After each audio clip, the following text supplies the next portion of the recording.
A cold wind sweeps across the flat fields near Bremen, Germany. It is early morning, March 6, 1944. The sky is a dull gray, heavy with the promise of rain. Inside a cramped concrete bunker, a young German radar operator stares at a glowing green screen. The hum of the Würzburg radar fills the air, mixing with the distant rumble of engines. His hands tremble slightly as he adjusts the dials, searching for movement. Suddenly, a cluster of blips appears, dozens, maybe hundreds, moving steadily from west. Each blip is a B-24 Liberator, part of a massive Allied bombing raid. What goes through a person's mind when they see so many enemy planes at once? Is it like watching a storm roll in, knowing you can't stop it? The operator's heart pounds, much like a runner hearing footsteps behind him. He glances at the clock, 7:42. The blips grow larger, closer. The silence in the bunker is thick, broken only by the radar's steady pulse. Outside, the world is about to change. This moment is just one thread in a much larger tapestry, a story of technology, fear, and choices made under pressure. The silence that follows will echo far beyond these walls. In the spring of 1944, Europe was a continent at war. The Allies had begun their relentless air campaign against Nazi Germany, aiming to cripple its factories, railways, and oil supplies. Every day, hundreds of bombers crossed the English Channel, their engines roaring like distant thunder. The German defenders, stretched thin, relied on technology to spot and intercept these raids. Radar was their early warning system, a set of eyes in the dark. How did the Germans keep track of so many planes? Was radar like a lighthouse, sweeping the night for ships? The Würzburg radar, first deployed in 1940, could detect aircraft up to 30 kilometers away. Operators watched for blips, tiny signals that meant trouble. Each blip was a plane, each cluster a formation. By March 1944, the Luftwaffe had over 500 radar stations across occupied Europe, from the coast of France to the forests of Poland. The stakes were high. On March 6, 1944, the Allies launched Operation Argument, known as Big Week. Over 800 B-24 Liberators and B-17 Flying Fortresses took off from airfields in England.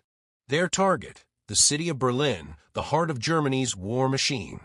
The bombers flew in tight groups, each one carrying up to 3,600 kilograms of bombs. Escort fighters, P-51 Mustangs and P-47 Thunderbolts, swept ahead, ready to duel with German interceptors. Could radar operators tell which blip was a bomber and which was a fighter? Did they feel like chess players, trying to guess the next move? The radar screens filled with signals, each one a potential threat. Operators worked in shifts, eyes glued to the green glow, ears tuned to the crackle of radio reports. The pressure was constant. A missed signal could mean disaster, a city bombed, a squadron lost. By dawn, the German air defense network was on high alert. Commanders in Berlin issued orders: track every formation, scramble fighters, report all movements. The radar operators became the first line of defense, their decisions shaping the battle to come. Every minute counted.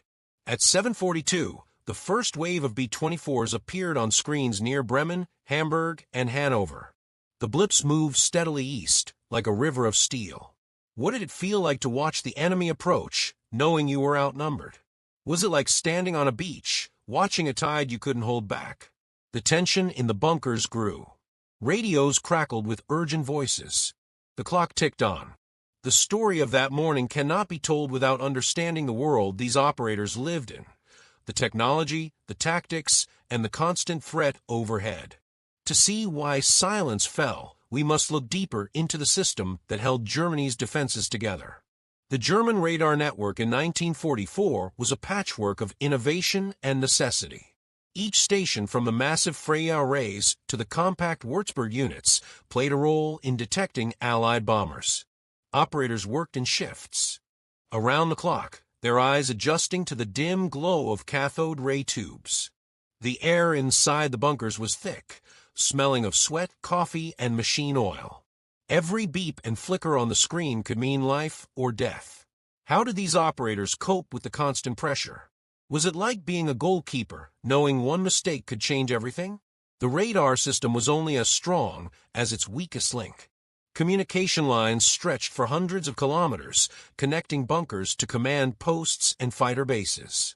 Messages traveled by phone, radio, and teletype, each one a thread in the web of defense. The Allies knew about German radar. British scientists had studied its signals, sending out strips of aluminum foil dropped from bombers to confuse the screens. Did the operators feel like fishermen, their nets tangled by clever prey? On March 6, 1944, the bombers used window and waves, filling the air with false echoes. The screens lit up with hundreds of blips, some real, some fake. Sorting them was a race against time. The Luftwaffe's fighter pilots depended on radar for guidance. Ground controllers tracked enemy formations, directing interceptors to the right place at the right moment. A single radar station could guide dozens of fighters, each one burning through fuel at 200 liters per hour. The stakes were measured in minutes and meters. If the bombers reached their targets, factories and rail yards would be reduced to rubble, thousands of tons of steel and concrete shattered in seconds. What choices did commanders face when the screens filled with blips? Was it like trying to read a map in a storm, landmarks hidden by rain? The pressure mounted as the bombers drew closer. Some stations reported overload, too many signals to track. Others went silent, their operators unsure which blip to trust. The silence was not just fear, it was a tactical decision, a way to avoid giving away positions to Allied radio monitors. By 8 o'clock, the first bombs fell on the outskirts of Berlin. The city shook as waves of explosions rolled through factories and rail yards. The radar operators, now silent, watched the aftermath unfold on their screens. The blips faded, replaced by static and uncertainty. This moment of silence was not an accident.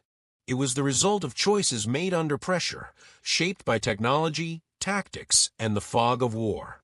To understand why the operators went silent, we must look at the angles, human, tactical, and technological, that shaped their world. The silence of the German radar operators was not just a technical glitch or a moment of fear. It was the result of many forces pulling in different directions. To see the full picture, we must look at the event from several angles, each one revealing a new layer of truth.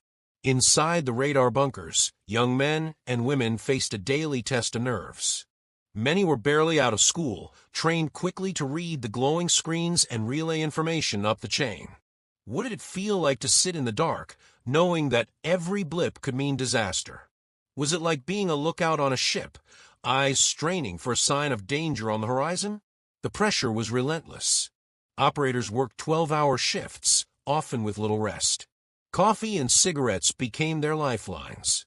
On March 6, 1944, the tension was higher than ever. Reports of massive Allied raids had circulated for days. Some operators had family in the cities below, adding a personal weight to every decision. Do they feel like chess players, forced to make moves with pieces they cannot see? The fear of making a mistake, of missing a formation or sending fighters to the wrong place, hung over every action. By 7:45, as the B-24s appeared on the screens, the operators faced a choice. Should they keep reporting, risking detection by Allied radio monitors? Or should they go silent, hoping to protect their own positions? The silence that followed was not just a lack of words, it was a shield, a way to survive another day. The German air defense system was a complex machine built to respond quickly to threats. Radar stations detected incoming bombers, relayed their positions to command centers, and guided fighters to intercept. But what happens when the system is overloaded? Is it like a dam facing a flood, the water rising faster than it can be released? On March 6th, the use of window by Allied bombers created chaos. The radar screens filled with false echoes, making it nearly impossible to tell real planes from decoys. Commanders had to decide, trust the screens or rely on reports from ground observers and spotters. The risk of sending fighters to the wrong place was high. Fuel was limited. Each Messerschmitt Bf-109 or Focke-Wulf FW-190 could only stay in the air for about 90 minutes before needing to return. The tactical choice to go silent was a calculated move. By not transmitting, operators avoided giving away their locations to Allied signals intelligence. It was a game of cat and mouse, with each side trying to outsmart the other. The silence was not surrender, it was a tactic, a pause before the next move. Radar was the cutting edge of wartime technology. The Würzburg and Freya systems could detect aircraft at ranges up to 30 kilometers, but they were not foolproof. How do you trust a machine when the enemy knows how to trick it? Is it like using a compass in a magnetic storm, the needle spinning wildly? The Allies' use of window was a turning point. By dropping thousands of strips of aluminum foil, they created a cloud of false signals. The radar screens became a blur of blips, each one a possible threat. Operators had to sort through the noise, looking for patterns that might reveal the real bombers. It was a test of skill and patience. The decision to go silent was partly technological. By shutting down or reducing transmissions, operators hoped to avoid detection by Allied aircraft equipped with radio direction-finding gear. The silence was a way to protect the technology, to keep it hidden for another day. The next angles reveal even more about the choices and consequences of that morning. German air defense leaders faced a storm of decisions every hour. General Joseph Kammhuber, architect of the Kammhuber line, had built a layered defense stretching from France to Germany. But what happens when the enemy changes the rules? Is it like a chess master suddenly playing against two opponents at once? On March 6, 1944, the sheer scale of the Allied raid forced leaders to adapt on the fly. Commanders had to balance risk and reward. Should they order radar stations to keep transmitting, knowing the Allies could triangulate their positions? Or should they order silence, preserving their assets for future battles? The choice was not easy. Each radar station was a valuable node. If lost, the whole network weakened. Leadership meant making hard calls with incomplete information, like a captain steering through fog. By 8 o'clock, some commanders ordered radio silence across key sectors. The goal was to keep the enemy guessing, to avoid drawing fire from Allied bombers or commando raids. The silence was a signal in itself, a message that the defenders would not play by the enemy's script. From the Allied perspective, German radar was both a threat and a puzzle. American and British crews knew that every time they crossed the coast, they were being watched. Was it like walking into a room full of eyes, never knowing which ones could see you? The use of window was a direct response to this threat, a way to blind the watchers, if only for a moment. Allied intelligence teams listened for German radar transmissions, using special aircraft to pinpoint their locations.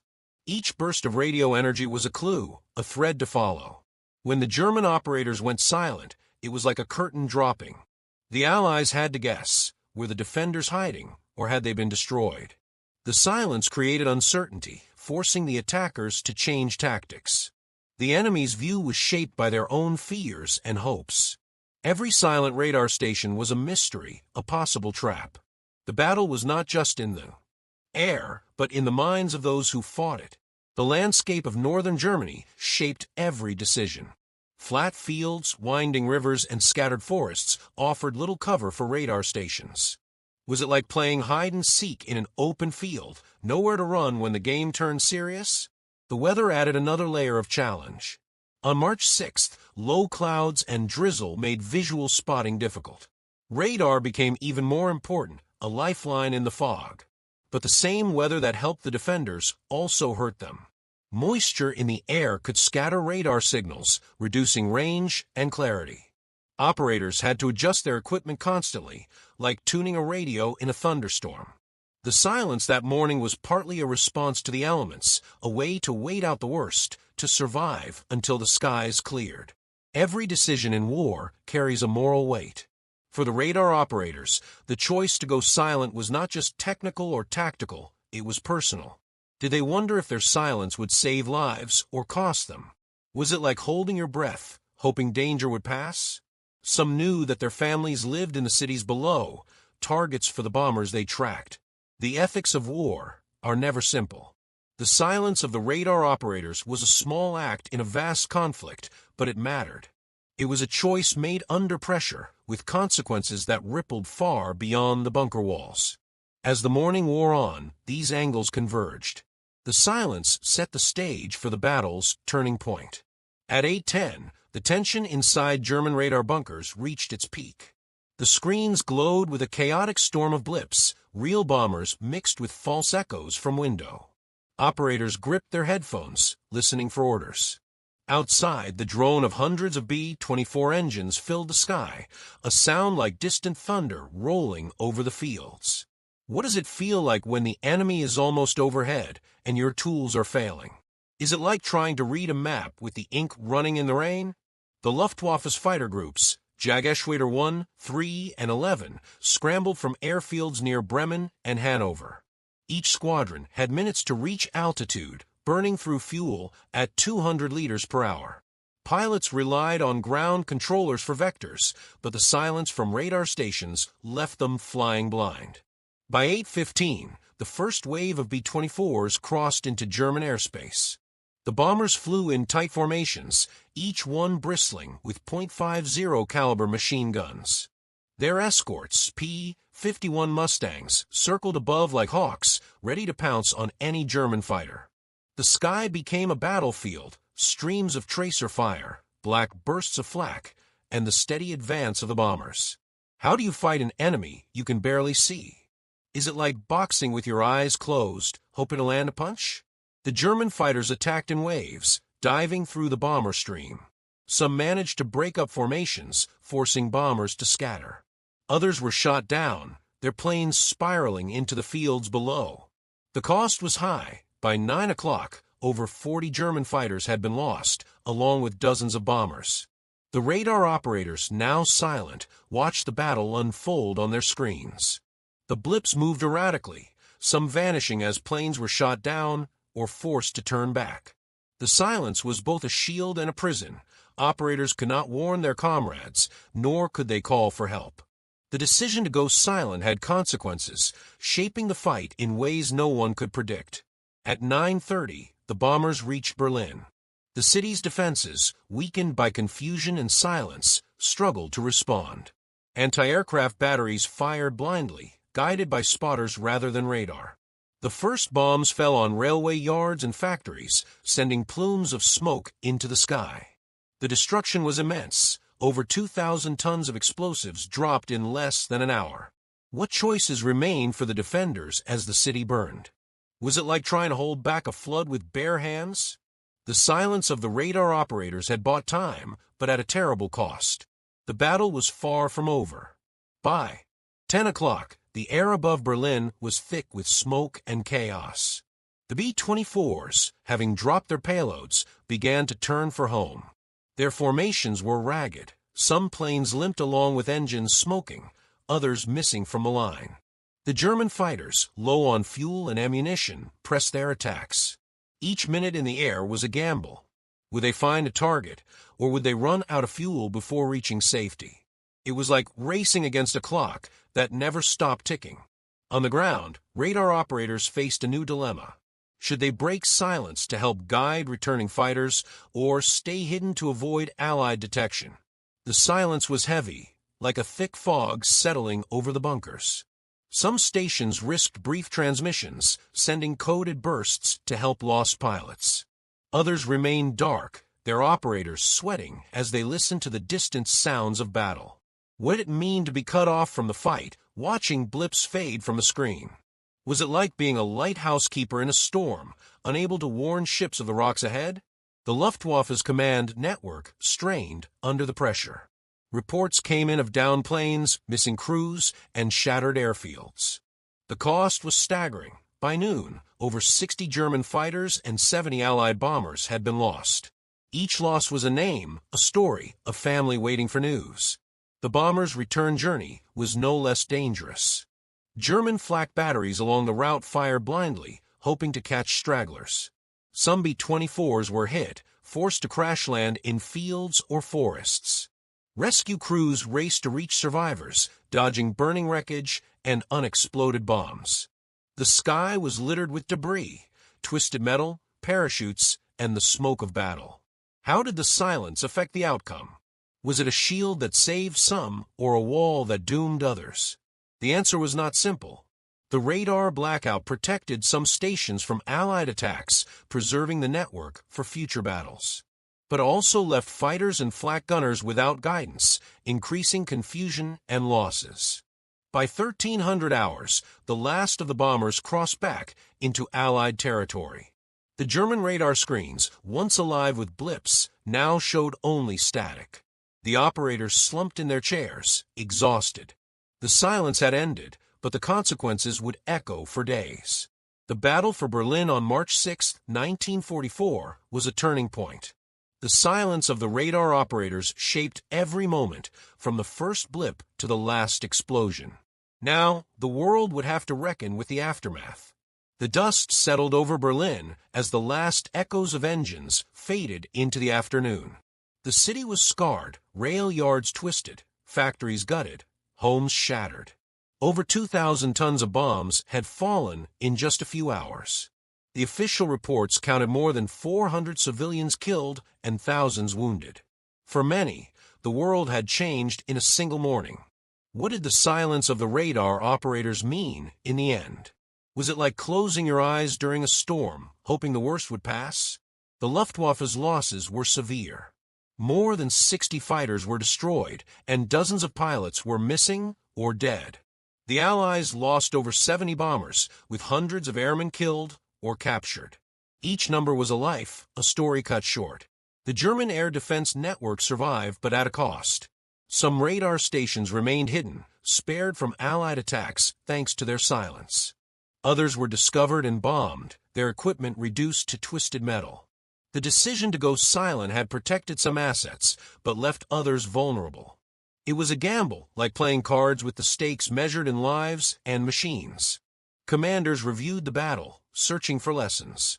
Was the silence worth the confusion it caused? Did it save more than it cost?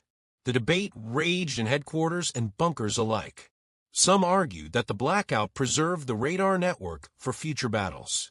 Others pointed to the chaos in the skies, the missed opportunities to intercept bombers and protect the city. The aftermath was not just physical, it was psychological. Radar operators questioned their choices, wondering if they had done enough.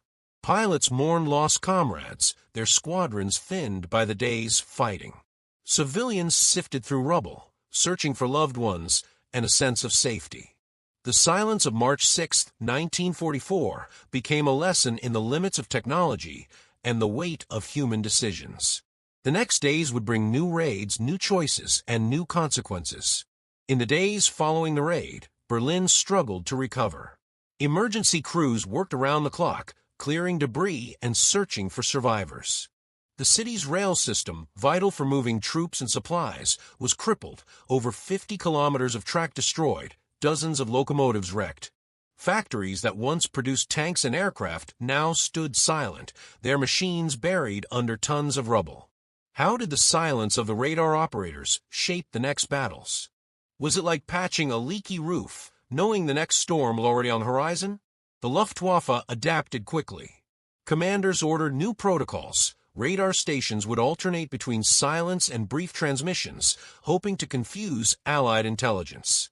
Some stations were relocated, hidden deeper in forests or camouflaged among farm buildings. The network became more flexible, but also more fragmented. Allied planners studied the results. The raid had cost them dearly, over 70 bombers lost, hundreds of airmen missing or dead. Yet the damage to Berlin's war industry was clear. Intelligence reports estimated a 30% drop in aircraft production for the next month. The psychological impact was just as great. German civilians, once confident in their defenses, now faced the reality of vulnerability. The silence of the radar operators had not stopped the bombers, but it had changed the way both sides fought. What did the operators themselves feel in the aftermath? Was it relief, guilt, or a mix of both? Many returned to their posts, eyes weary but determined. The lessons of March 6th shaped their actions in the weeks ahead. Some found new ways to mask their signals, others trained to spot patterns in the chaos of window. The war was not over, and every day brought new challenges. The silence became a symbol, a reminder that technology alone could not guarantee safety. Human choices made in moments of fear and uncertainty shaped the course of history. The battle for Berlin was just one chapter in a long and brutal war. Now, as the world looked back, the meaning of that silence demanded reflection. History often turns on moments of silence. On March 6, 1944, the quiet inside German radar bunkers was more than just the absence of words. It was a choice, shaped by fear, hope, and the limits of technology. What does it mean when a single decision can ripple through a city, an army, and a nation? Is it like dropping a stone in a pond, the waves spreading far beyond the point of impact? The silence of the radar operators reminds us that war is not just a contest of machines and weapons. It is a test of human judgment, made under pressure and uncertainty. Technology can offer tools, but cannot erase doubt or guarantee victory. The operators, commanders, and pilots all face the same storm, each one searching for a way through. Looking back, we see that silence can be both shield and sword. It can protect, confuse, and sometimes cost dearly. The story of the B-24s over Berlin is a lesson in the power of choices, how a moment of quiet can shape the fate of thousands. What other moments in history have turned on such fragile decisions? How many lives have been changed by the simple act of waiting, listening, or holding back? As the echoes of that day fade, the meaning remains. In war, as in life, silence is never empty. It is filled with consequence, memory, and the hope for another dawn.